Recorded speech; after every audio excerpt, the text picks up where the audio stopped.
The Hells Angels built their empire by making everyone afraid of them. For 50 years, that reputation was enough. Then they met the cartels. The cartels didn't care. These are the 7 times the most feared motorcycle club on earth picked the wrong fight. Before we start, the deal that never ends well. There is a rule in the cocaine world so old and so absolute that the people who break it almost always pay for it the same way. You do not steal from the cartel. This is not a code of ethics. It is not a gentleman's agreement between criminal organizations with a mutual interest in keeping the peace. It is a practical statement about consequences. The cartels built themselves on violence. They are not smaller than the Hells Angels. They are not weaker. They have more money, more soldiers, more guns, more lawyers, and more politicians in their pocket than any motorcycle club in the history of the outlaw world.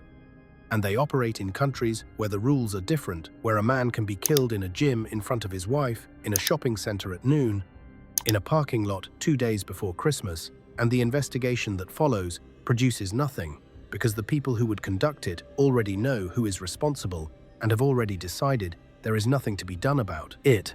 The Hells Angels understood the power of the cartels. They had been dealing with them since the cocaine boom of the 1970s, when supply from Colombia began flowing north and west in quantities that no individual criminal organization could manage alone, and when the Angels' existing distribution networks made them natural partners for cartels that needed someone to move product into markets the cartels couldn't reach directly. The relationship was lucrative on both sides. It lasted for decades, in exactly the form that relationships between equally dangerous organizations tend to last, with both sides maintaining the respect that comes from knowing exactly what the other side is capable of doing when that respect stops being mutual. Then the deal started going wrong, and when a deal goes wrong in the cocaine world, the mechanism for resolving it is not a lawsuit or a negotiation or a meeting of representatives to work out terms. The mechanism is a motorcycle, 2 men, and a gun that appears without warning in the specific location where the person who created the problem happens to be standing at that moment. The Hells Angels are one of the most feared organizations on earth. In Mexico, in Colombia, in Thailand, in the specific geography where the cartel's authority is absolute and the club's reputation means nothing to the men making the decisions, that fear ran in only one direction, and the 7 cases that follow are the documented record of what happened when it did. What connects all 7 of them is not geography and not the specific criminal organization involved. What connects them is the moment when a Hells Angels operation, through theft, through incompetence, through greed, through the failure of a supply chain, through the specific arrogance of men who had spent their lives being the most dangerous people in every room they entered, crossed a line that the cartel had drawn and that the cartel intended to maintain. The response, in every case, was the same. Only the city and the timeline were different. The specific geography of where these deaths happened is important context. The Hells Angels built their reputation and their criminal empire in North America and Europe, places where the rule of law was present enough that even criminal organizations had to operate with some awareness of institutional consequences. The places where their men died, the resort towns of the Yucatan coast, the bars and marinas of Pattaya, the shopping centers and parking lots of Guadalajara were places where the cartel's authority was more absolute than any government's. In those places, the Hells Angels patch did not carry the weight it carried in a California bar or a Montreal street. The specific protection that comes from organizational reputation, the deterrent effect of being known as an organization that responds to threats with overwhelming force, requires that the threat maker be afraid of your response. The cartels operating in their own territory were afraid of nothing the Hells Angels could do to them there. This asymmetry between the club's power in their home geography and their vulnerability in cartel territory is what makes every case in this list something more than a collection of individual criminal tragedies. It is the specific shape of what happens when an organization that has spent 50 years at the top of its own hierarchy steps into a space where a different hierarchy has been in place for longer, with more resources, and with a fundamentally different relationship to the concept of consequences. The Hells Angels have survived federal prosecutions. They have survived the loss of national presidents to life sentences. They have survived wars with rival motorcycle clubs on multiple continents. They have never survived the specific vulnerability that comes from needing something that someone else controls, and the cartels, by the 2010s, had become the people who controlled the supply that the Hells Angels had built their empire on delivering. Number 1. Stephen Grumps, Cunningham, the man who knew too much, the 9th of September, 1997. A man named Stephen Cunningham, the club called him Grumps, boarded a ferry at Ramsgate in the southeast of England, heading for the continent. He was carrying drug money. He was going to the Netherlands to hand a payment to the Amsterdam Hells Angels for a shipment of cannabis bound for Britain. Ordinary business, the kind of trip he had made before. His last confirmed contact with anyone was a cell phone call from Ostend in Belgium. After that, in the words of a British detective who spent years looking for him, he simply disappeared off the face of the earth. No body was ever found. No one was ever charged. Officially, to this day, Stephen Cunningham is a missing person. Unofficially, everyone who knew that world agrees on what happened. And the story of what happened to Grumps is really the story of how the Colombian cocaine pipeline that ran from South America through the Caribbean into the Netherlands had become so valuable that anyone who threatened it, even a puppety, senior member of the English Nomads, the elite chapter of the British Hells Angels, was expendable. Cunningham was no outsider. He had been at the highest levels of the British club for years. In 1991, he was planting a car bomb meant for a rival biker in Southampton when the device went off early and took his right hand. He recovered. He came back wearing the filthy few patch, the mark given to members who have killed for the club, and he kept working. That kind of man, with that kind of history, was supposed to be untouchable inside his own organization. The patch was supposed to mean something. The history was supposed to mean something. It meant nothing when weighed against the cocaine pipeline. The pipeline Cunningham was connected to ran from Colombia, staged through the Caribbean island of Curaçao, where a kilogram cost $3,000, and arrived in Europe through the Dutch ports at Amsterdam and Rotterdam, where that same kilogram was worth $25,000. The Hells Angels Dutch Nomads chapter ran the European end of this route. The economics were extraordinary. Every shipment that crossed the Atlantic multiplied its value 8 times. This was not a drug trade. It was a money-printing machine, and it needed to keep running without interruption, without unwanted attention, and without men inside it who had become problems. Cunningham had been involved in the network at a senior level for years.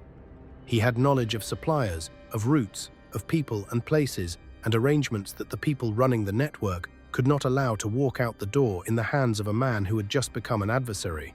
In the months before he disappeared, he had fallen into a serious money dispute with members of his own English Nomads chapter and with the Dutch Nomads president who ran the Colombian cocaine pipeline through Curaçao. The club voted to get rid of him, and in that world, at that level, getting rid of a man does not mean taking his patch. A man who has been at the highest levels and knows the most important secrets of a cocaine operation worth hundreds of millions of euros is not someone you kick out the door and trust to stay quiet. He is a liability.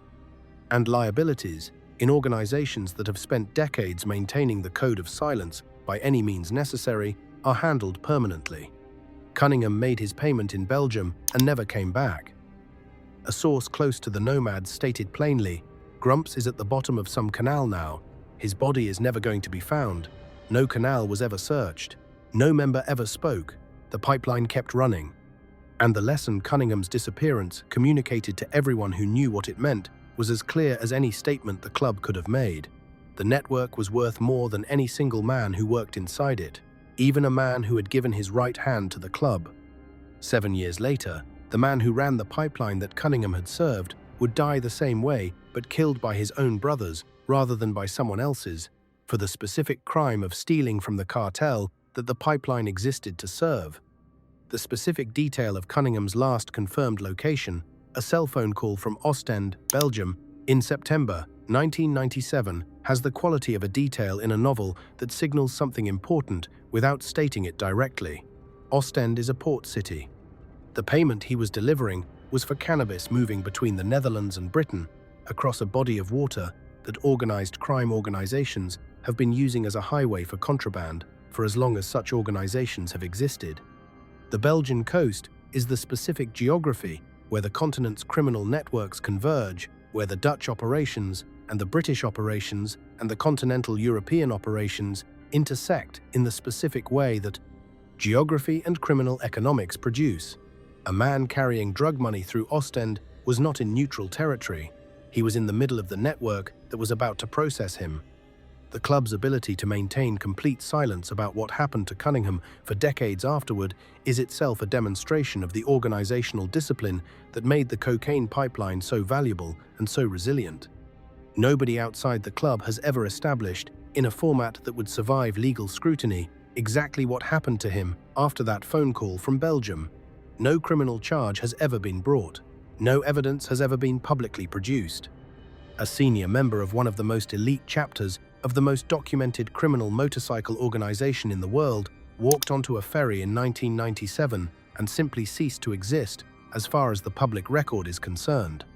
That level of silence, maintained for decades across an organization that has been under intense surveillance from multiple law enforcement agencies throughout that entire period, is not something that happens by accident. It is something that is built into an organization's culture over generations of deliberate institutional development. And the specific silence around Stephen Cunningham is the clearest possible demonstration of what that culture actually produces when it is working exactly the way it was designed to. Number 2. Paul, the butcher Dice, killed by his own brothers to pay a cartel debt. The deal that killed him was arranged at a dance club on Curaçao called the Music Factory. Dice sat across a table from agents of a Colombian cartel with music loud enough to cover the conversation and agreed on terms that made complete sense to everyone at the table. The Angels would move 300 kilograms of cocaine into Europe. The profits would be split down the middle, cartel and club equally. $3 million worth of product, the kind of deal the pipeline had been built to handle and that dozens of similar deals had produced without incident over the years. The only condition was the one that every party at that table knew without being told, because it was the foundational principle of the entire cocaine world. You do not steal from the Colombians. The Hells Angels knew this rule so well, they had written it into their own internal policy, a standing club-wide ban on drug rip-offs. Not because the club was principled about theft as a general matter, but because every man who had ever worked in the cocaine trade understood with absolute clarity what Colombian cartels did to the people who took their product and kept the money. The policy was not ethics. It was self-preservation. It was the club's formal acknowledgement that there was exactly one category of theft, that it forbade the one category where the consequences of getting caught were guaranteed and permanent. Paul Dice stole from the Colombians. The weeks that followed inside the Dutch nomads were documented later by Marco Hegger, a chapter member who told police what it had been like during that period. "We are walking around as shooting targets," he said. "These were men who feared nothing. No rival club, no police force. No criminal organization on earth could generate the specific quality of fear that the phrase, 'the Colombians are coming,' produced inside a Hells Angels chapter in the Netherlands in early 2004. And the man who had created that fear was their own president." Then Dice did something that may have accelerated the timeline. His daughter was getting married, and Dice, wealthy with money that belonged to a Colombian cartel, ordered every member of his chapter to contribute to the cost of the wedding. The dress alone cost more than 35,000 euros.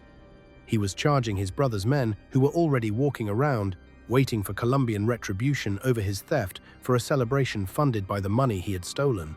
It was that specific combination, the fear of the cartel and the specific insult of the wedding demand, that produced what happened next. On the 10th of February, 2004, one of the nomads drove to see the president of the Amsterdam Hells Angels chapter and asked for permission to kill Paul Dice. Days later, Dice was dead. 2 other men died with him, including the son-in-law who had just married his daughter.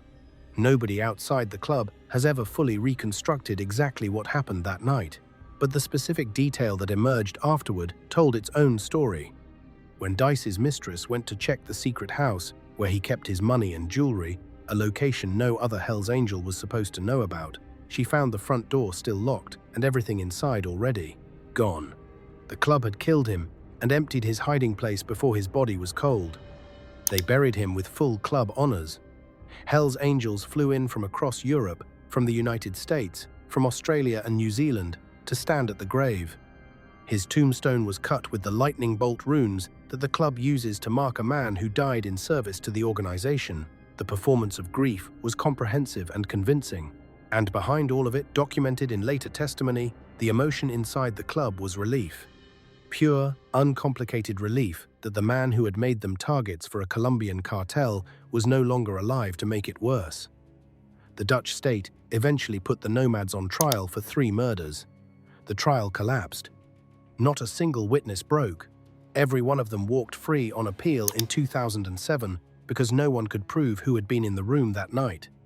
Nobody has ever been convicted of murdering Paul Dice. And the Colombians never sent a single man. They made no threat that reached a courtroom. They simply existed, and the fear of them did all the work. The most feared outlaw motorcycle organization on earth looked at what its president had done, weighed his life against the cartel's anger, and chose the cartel. The butcher was butchered by his own brothers to pay a debt that no other currency could have closed. The specific detail that makes the Paul Dice story more than an account of internal club violence is the role the Colombian cartel played without playing any visible role at all. The cartel sent no one to the Netherlands. They issued no ultimatum that reached a courtroom. They made no visible threat against any specific member of the Dutch Nomads chapter. They simply continued to exist as the organization that Paul Dice had stolen 300 kilograms of cocaine from, and the knowledge that they existed in that capacity was sufficient to produce the internal calculus that ended with one of the Dutch nomads driving to Amsterdam to ask the godfather of the Dutch club for permission to kill their own president.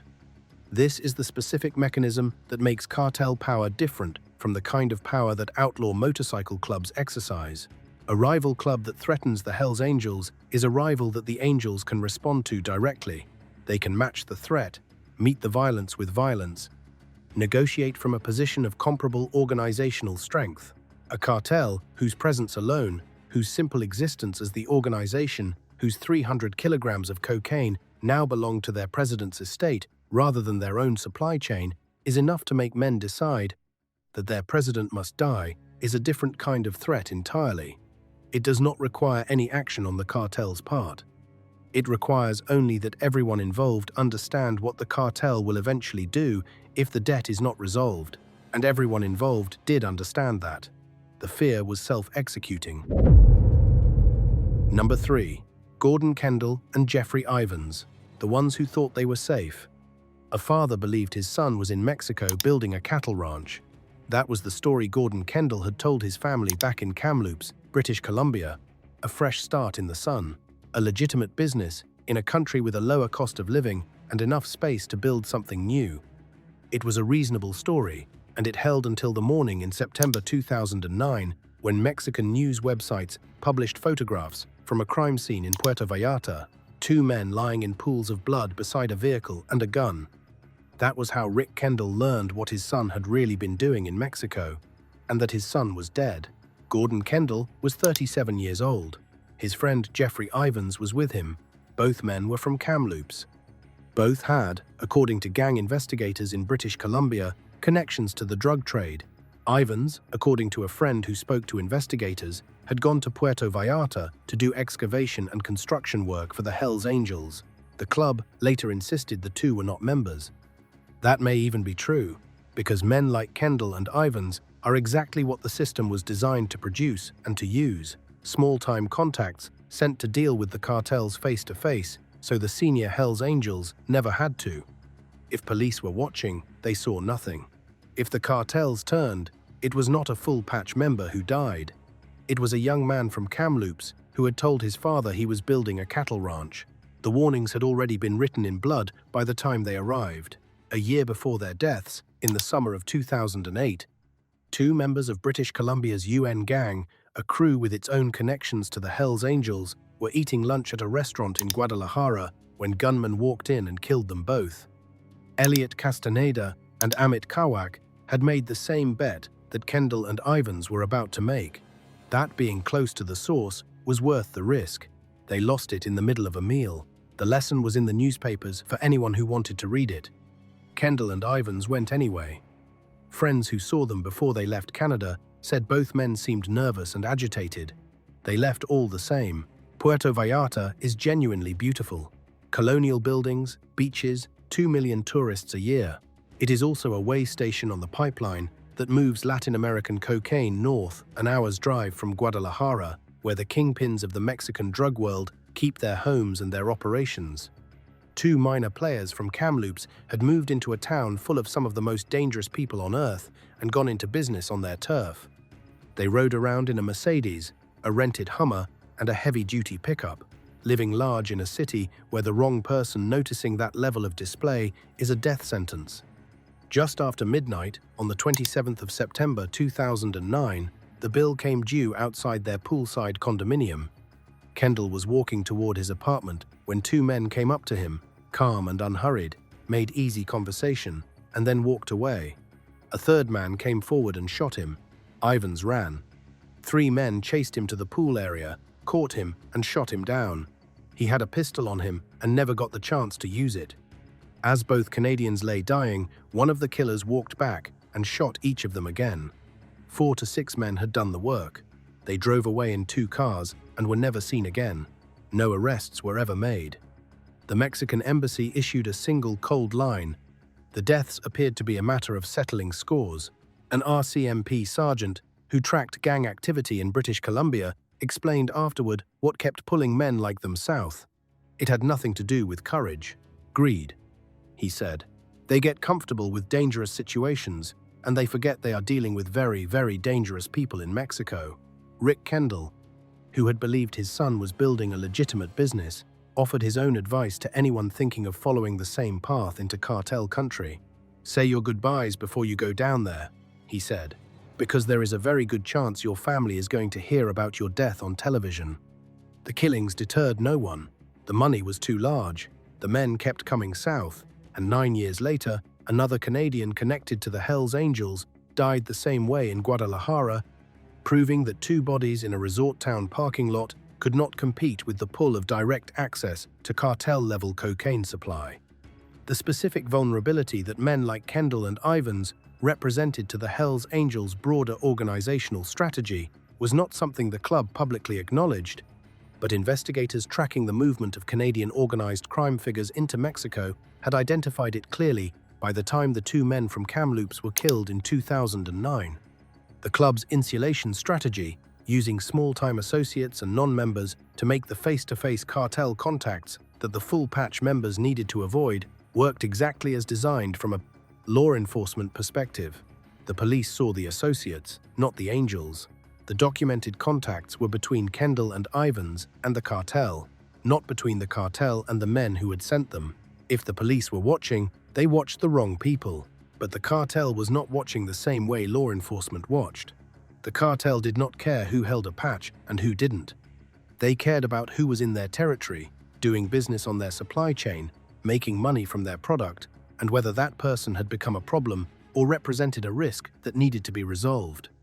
The organizational distance the Hells Angels maintained from their Mexican contacts, the buffer that protected the senior members from law enforcement contact, also removed those senior members from the cartel's immediate field of view.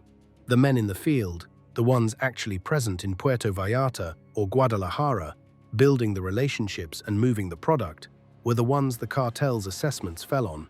The men who sent them were not there, so the consequences fell on the men who were.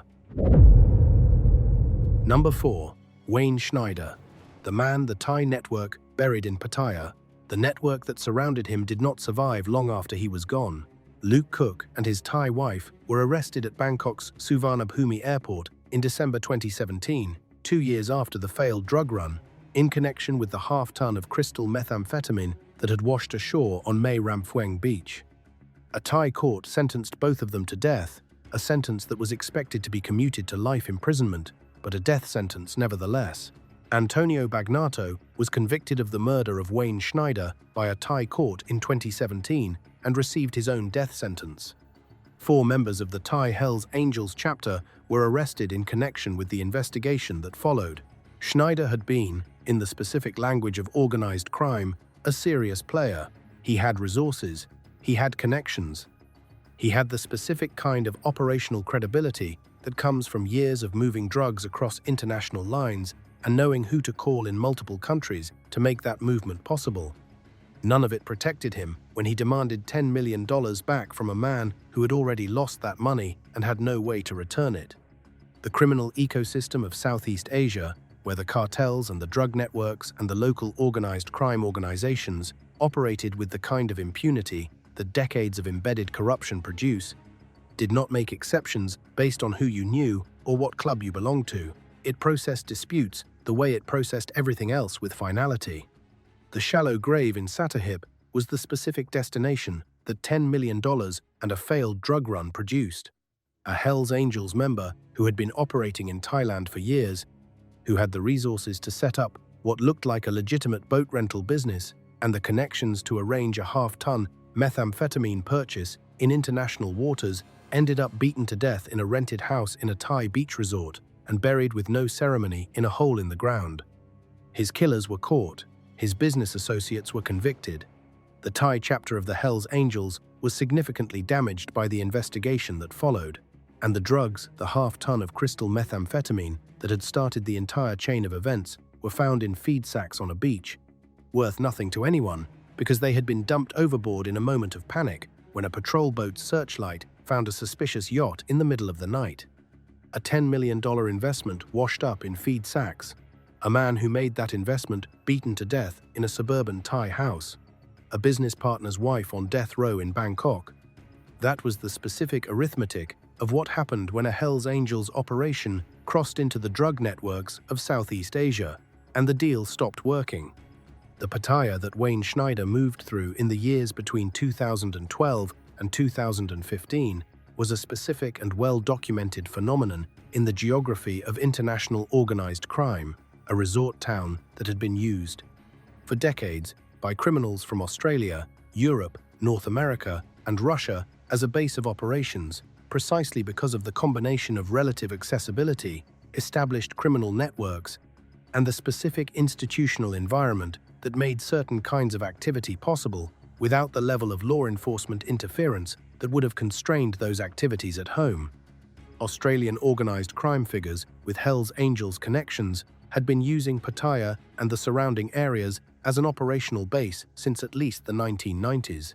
When Schneider arrived in 2012, he was not a pioneer. He was following a well-established pattern. The specific economy of the Golden Triangle, where Myanmar's opium production had been supplemented and then largely replaced by methamphetamine manufacturing, and where the trade routes ran through Thailand and Laos and into the maritime networks that moved product toward Australia and New Zealand, was the economy that Schneider was attempting to access with his $10 million investment in the failed drug run. Australian consumers pay some of the highest prices for methamphetamine in the world. The profit margin on moving product from the Golden Triangle to Australia was extraordinary, and the men who had established themselves in the Thai criminal ecosystem through the bar businesses and the boat rental operations and the fitness clubs and the expatriate networks that Australian criminals had built in Pattaya over decades were positioned to benefit from those margins in ways that men operating from Australia could not. The $10 million drug deal that failed represented one specific attempt to access those margins at scale. Its failure, and Schneider's death in the aftermath of his demand for repayment, represented the specific risk that comes with operating inside a criminal ecosystem at a scale where the transactions are large enough that their failure becomes immediately existential for someone. Number 5. Joseph Bugay, swallowed by Guadalajara. On the 17th of August 2018, a man named Joseph Bugay walked through an upscale shopping center in Guadalajara, Mexico, in the middle of a weekday afternoon, surrounded by ordinary shoppers. Mexican and Canadian police both knew him the same way, as an associate of the Hells Angels. Somewhere between the storefronts, a gunman found him and shot him dead. Broad daylight, a public place, a targeted killing carried out without hesitation and without any concern about witnesses or cameras or what happened afterward. No one was ever arrested. By itself, the killing barely registered outside the people who were tracking these movements. A Canadian criminal dead in a Mexican city was not a story anyone was going to lead a news broadcast with. It was a statistic in a country burying tens of thousands of people a year in its drug wars. But Bugay was not a random casualty. He was part of a pattern that Canadian and American law enforcement agencies had been watching develop with growing alarm, a migration that was bringing Canadian organized crime figures, many of them with Hells Angels connections, directly into the cartel's operating territory. The logic behind the migration was simple, and the men who made it understood it perfectly. Getting closer to the supply chain meant better prices. It meant bigger loads. It meant a direct relationship with the only partners who actually controlled the product, cutting out the layers of intermediaries that each added cost and risk, and another point of potential failure. A senior American investigator described what the Guadalajara region had become, a haven for Canadian organized crime. Mid to high-level drug dealers, he said, were coordinating directly with Mexican counterparts to bring drugs into Canada. The Hells Angels and their associates were prominent in that migration because the scale of cocaine they were moving required the kind of direct cartel relationships that only in-person presence could establish and maintain. What Bugay's body in that shopping center demonstrated was the other half of the equation that the men making this migration consistently refused to understand. Closer to the supply also meant standing inside the cartel's own territory, on their terms, with no protection and no mechanism to appeal whatever judgment the cartel eventually made about your continued usefulness. The Hells Angels patch meant something on the streets of Vancouver or Montreal. In Guadalajara, in the middle of a shopping center, in the middle of a Tuesday afternoon, it meant nothing at all. The cartel made its own assessments about who was valuable and who had become a problem. And when the assessment turned, the answer was delivered in a way that the person receiving it had no ability to see coming or do anything about. Bugay's death was the latest data point in a pattern that Quebec police, British Columbia's gang units, and American law enforcement agencies were tracking as it developed. Canadian men with Hells Angels connections, relocating to the same cartel-controlled corridors of Mexico, dying in the same sudden public ways, with the same absence of arrests afterward.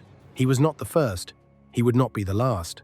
5 years after his body was found in that Guadalajara shopping center, the pattern would produce its most visible and most documented case, yet a man killed in a gym in Cancun in December 2023, in front of his wife, by a gunman who walked up and shot him, and then walked out the same way he had walked in.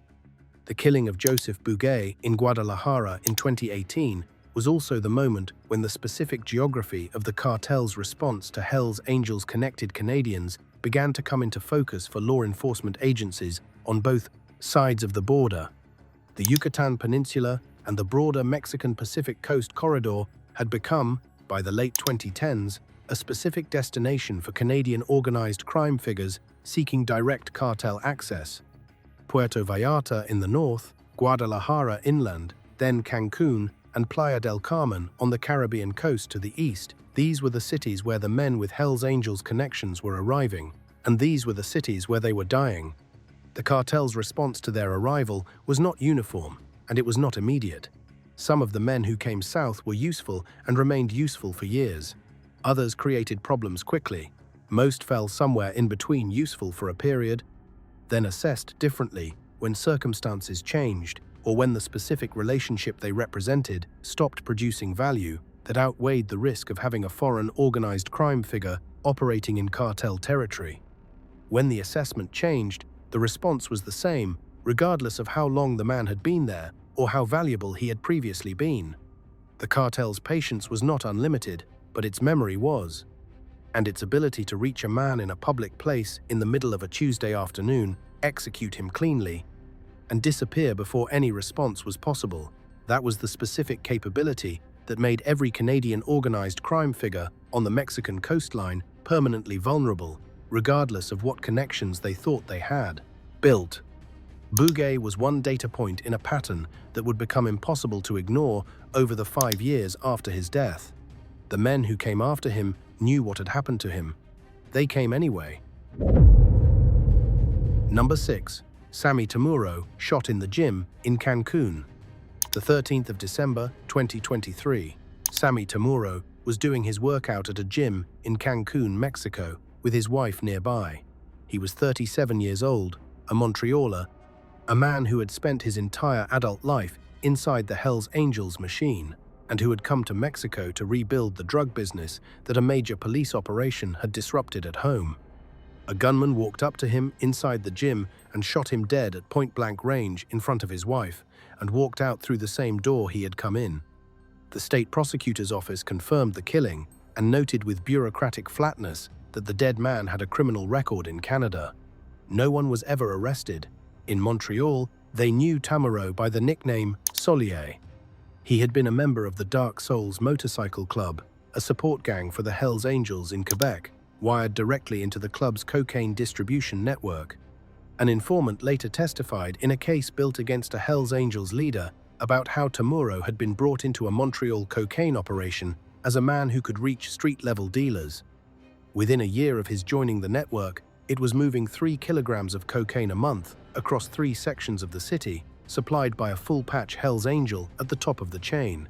The law caught up with him in 2015 when a massive police operation called Project Maggot Mastiff tore apart the alliance of mafia bosses and bikers that had run Montreal's underworld for years. Tamuro was swept up in it. He pleaded guilty to gangsterism and possession of criminal proceeds. He served 18 months and came out into a Quebec that had changed around him in a specific and dangerous way. In 2022, a hitman named Frederick Silva began cooperating with police. His knowledge reached deep into Montreal's organized crime world, and the men whose activities his testimony could expose began calculating their risk. Quebec police sources confirmed that well-known crime figures were quietly leaving the province, and Tamuro was among those who went. He chose Mexico, specifically the Cancun and Playa del Carmen corridor on the Caribbean coast of the Yucatan Peninsula, which had become the meeting ground where Quebec crime figures and Mexican cartels were building relationships in person. A former gang member described a Hells Angels-connected luxury property near Playa del Carmen, a 6-bedroom gated residence by a golf course, as the place where cartel figures were received and entertained. Commander Francis Renaud of Montreal's organized crime section described what his intelligence was showing him. More and more people from Montreal, he said, were down in Mexico, building relationships with the cartels in person. Tamuro was one of those relationship builders. The relationship killed him. Sources in later reporting attributed his murder to the Jalisco New Generation cartel. Whatever he had done, or failed to do, or simply represented at a moment when the cartel was making a specific decision, the cartel resolved it, the way cartels resolve everything, with a gunman who walked into a gym at a specific time on a specific morning, because that was when Tamuro was there, and who shot him dead in front of his wife and walked out while the other people in the gym tried to understand what they had just witnessed. His death made the pattern undeniable, not just to the Montreal police who had been tracking it for years, but to anyone paying attention to the geography of where Canadian men connected to the Hells Angels were dying and why. The Yucatan coastline was not a refuge. It was not a place where the cartel's reach was limited or its authority was shared. It was cartel territory, and the men who came to it to build relationships were building them on the cartel's terms, which included the cartel's right to end those relationships whenever the cartel decided the relationship was done. Number 7. Mathieu Bélanger, the Christmas execution in Playa del Carmen. The sequence of events that produced Bélanger's death began not in Mexico but in Montreal, where the police operation in spring 2022 that issued arrest warrants for him on firearms charges was itself the product of years of surveillance of the Fratrum organization and its connections to the Hells Angels. Fratrum, described by investigators as a criminal group that the Hells Angels used to take over drug territory across Greater Montreal, had been washing drug money through shell companies and coordinating cocaine distribution through a network that investigators had spent years mapping. When the operation came down, Bélanger and his partner fled the same month the warrants were issued, taking their children with them and crossing enough borders fast enough that the warrants remained active and unserved on Canadian police websites for the next 2.5 years. In Mexico, living under false documents, Bélanger was not hiding from the drug trade, he was continuing it. That specific detail, a man who has just fled one country's law enforcement, settling into cartel country, not to escape crime, but to keep committing it from a more convenient location, is the detail that explains why. So, Many Hells Angels associates and supporters ended up dead in that corridor in that period. They did not go to Mexico to lie low. They went to Mexico to keep working. And, working in Mexico's drug corridors on the Caribbean coast of the Yucatan Peninsula, where the Sinaloa Cartel, the Jalisco New Generation Cartel, and several smaller organizations were all competing for the same territory simultaneously, it was not the kind of activity that a man could pursue indefinitely. Mexico gave him one visible warning. In April 2024, security forces stopped him at a federal highway checkpoint and found a revolver, ammunition, and what appeared to be a large quantity of methamphetamine in his vehicle. His truck was seized. He was arrested, and then, in the specific way that men with useful connections get released in environments where cartel influence reaches into the institutions that are supposed to constrain it, he was let go. He went straight back to work. He appears to have read his release as confirmation that he was protected. It was confirmation of something else. In that world, a man is released when someone with influence over his release still finds him useful. The protection is real only as long as the usefulness is real. His usefulness had an expiry date. It arrived on the morning of the 21st of December, 2024. What makes Belon's death the final and clearest case in this sequence is not its brutality. All of the deaths in this list were brutal in their own way, but its precision. Two men on a motorcycle who knew where he would be, at what time, and exactly how to position themselves for maximum efficiency and minimum exposure. 12 shell casings. 3 bullet holes through the driver's side window, 5 shots in the head, a clean exit before anyone at the scene could do anything. This was not a spontaneous killing or a crime of opportunity. It was an operation, planned and executed with the same operational discipline that the cartel applied to every other aspect of its business. His death was not personal, it was professional, and that is the most disturbing thing about it. Not that the cartel wanted him dead, but that they processed his death with the same methodical efficiency that a legitimate organization applies to a routine business decision. The pattern that Belon's death completed the sequence of Canadian men with Hells Angels connections killed in Mexico between 2009 and 2024 is not simply a record of individual criminal decisions that ended badly. It is the documented shape of an organizational strategy that the Hells Angels pursued as the cartel's democratization of the cocaine supply eroded the monopoly that had been the foundation of the club's Canadian criminal empire. The men who went south to Puerto Vallarta, to Guadalajara, to Cancun, to Playa del Carmen went because the relationship they were trying to maintain was the relationship that had defined the club's power for 50 years. They were trying to hold on by personal presence and direct dealing and the kind of in-person relationship building that had always characterized the cocaine trade at its most senior levels, to a position in the supply chain that the cartel's decision to democratize had effectively ended. They were paying with their lives to maintain a position that the cartels had already decided they no longer needed them to fill. This is the specific tragedy of what happened on that Caribbean coastline, not that individual men made bad decisions and died for them, though that is also true, but that the entire strategic logic of the southward migration was built on the premise that the cartel relationships could be preserved through personal investment at a moment when the cartels had already decided those relationships were optional.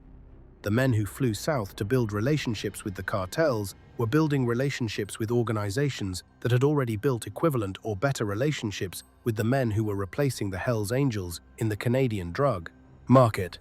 Commander Renault of the Montreal Police placed the final death Belonge 2 days before Christmas, 2024, in the context of everything he had been watching develop for years: the same coastline, the same profile of victim, the same 2 men on a motorcycle. A pattern that the cartel had not publicly announced and had not officially confirmed, but that anyone who had been watching it accumulate could read without difficulty. The relationship between the Hells Angels and the Mexican cartels, which had been built over decades of mutually profitable cocaine distribution, had transformed into something else by the time Belonge was shot in that parking lot. It had become a series of executions spaced across a coastline, each one adding another data point to the same story, each one producing the same result and the same official non-response. One more body, one more wanted poster that stayed active after the wanted man was already in the ground. What the cartels did that bullets couldn't. The 7 killings are the part of the story that gets told because dead men in resort towns are easy to count and impossible to ignore. But while the Hells Angels were losing men one by one in Mexico and Thailand, the cartels were running a second, quieter operation against the club, one that used no bullets at all. And this one was aimed at the only thing the Hells Angels could not survive losing, not their lives, their monopoly. For 50 years, the Hells Angels' power in Canada rested on a single foundation. They controlled the cocaine, not some of it, the access to it. The machine behind that control was larger than the patch suggested. According to American law enforcement assessments, each Hells Angels member ran his own network of 10 to 30 people beneath him, a private operation, earning him money every day. Members loaned their networks to each other to expand reach while keeping the patched men insulated from law enforcement contact. Rival clubs that wanted to sell drugs in Hells Angels territory had to ask permission and pay a street tax for the privilege. The club ordered its couriers never to cut the product because a satisfied customer stays quiet and a quality product keeps the customers coming back. It was an empire. Every drug dealer in the country paid rent to it. Then the cartels walked around it, not through it, not against it, around it. The Sinaloa cartel and the Jalisco New Generation cartel made a business decision deliberate, calculated, and ultimately more damaging than any military operation. They could have mounted to supply as many Canadian customers as possible simultaneously. Street gangs, small crews, independent operators. Everyone, the Hells Angels, had spent 50 years locking out of the market, suddenly had a direct line to the supply, and the supply was happy to take their calls at prices that undercut what the Angels had been charging for decades.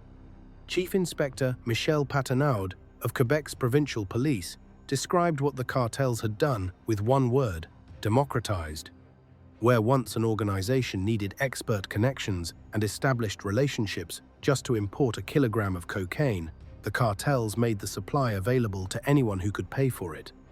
The exclusive relationships that had defined the Hells Angels' power were made irrelevant by the simple act of selling to everyone instead of just to the club. The numbers told the complete story. In the early 2000s, when the Hells Angels and the Sicilian Mafia held the Canadian cocaine monopoly together, a kilogram cost approximately $45,000. By 2025, the price had fallen to around $20,000, the lowest ever recorded in Canada. The monopoly premium, the tax every drug dealer in the country had paid to the bikers for 50 years, was simply gone. A street kid who had gotten rich in 3 years could now buy as much product as the organizations that had once controlled his entire supply chain. The empire had not been defeated in battle. It had been undercut in a market. The proof arrived in May 2026 with Project Puma in Manitoba, 33 people arrested, 525 kilograms of drugs seized, and a network structure that showed the Hells Angels inside a machine the cartels had built around them, present in the network, no longer owning it. The men dying in the gyms and parking lots of the Yucatan were the ones who had gone south to try to hold on to the relationships that were the foundation of the monopoly the cartels had dismantled. The most dangerous thing the cartels ever did to the Hells Angels was not killing their people. It was making their people unnecessary, and then killing the ones who hadn't figured that out yet. The specific irony of the cartel's democratization strategy is that it did not require the cartels to want to destroy the Hells Angels. It required them to want to maximize their own revenue. The decision to sell to every available customer, rather than maintaining exclusive relationships with established distributors, was a business decision, not a competitive attack. The cartels were not trying to break the Hells Angels. They were simply making more money by not limiting their market to established partners. The consequence for the Hells Angels was the same as if the cartels had set out to destroy them, but it arrived without any declaration of war, without any statement of intent, without any visible confrontation that the club could respond to. You cannot fight a market force. You cannot shoot your way back into a supply chain that has been open to everyone. The Hells Angels had spent 50 years building and defending a monopoly that the cartel's commercial decision rendered obsolete in less than a decade. The empire did not fall to a rival. It was made irrelevant by a pricing decision made in a room the Angels were never in. and the men who flew south to the resort towns of Mexico to try to hold on to the relationships that had made the empire possible were flying into territory that the cartels had already decided was no longer organized around the Hells Angels' interests. They were the last defenders of a position that had already been abandoned by the organization whose position they were defending. 7 cases, 3 continents. 27 years from Stephen Cunningham's last phone call from a Belgian port in 1997 to Mathieu Bélanger's 5 shots in a Playa del Carmen parking lot in December 2024. The men came from different countries, worked for different chapters, died in different ways in different places, but the pattern under all of it is the same. The Hells Angels spent 50 years building a reputation that made everyone around them afraid. The cartels were the one enemy that reputation never worked on. Not because the cartels were braver or more violent or more committed to the life, but because the cartels operated at a scale and with a patience that no motorcycle club, no matter how feared, could match. They didn't need to beat the Hells Angels in a fight, they just needed to make them irrelevant, and in that, quietly and methodically, and without a single public declaration of war, they succeeded. What the 7 cases in this investigation share, beyond the obvious fact of death in each of them, is the specific quality of the cartel's response. It was never personal, and it was never dramatic. No declaration of war, no public challenge to the Hells Angels' authority, no visible confrontation that would have given the club something to respond to. Just a motorcycle, 2 men, and a gun arriving at the specific moment when a specific man had exhausted his specific usefulness in a territory the cartel controlled, 7 times, 3 continents. 27 years, 1 pattern, and the patch didn't save any of them. Subscribe and hit the bell. There are more investigations like this one coming, and they don't get lighter from here.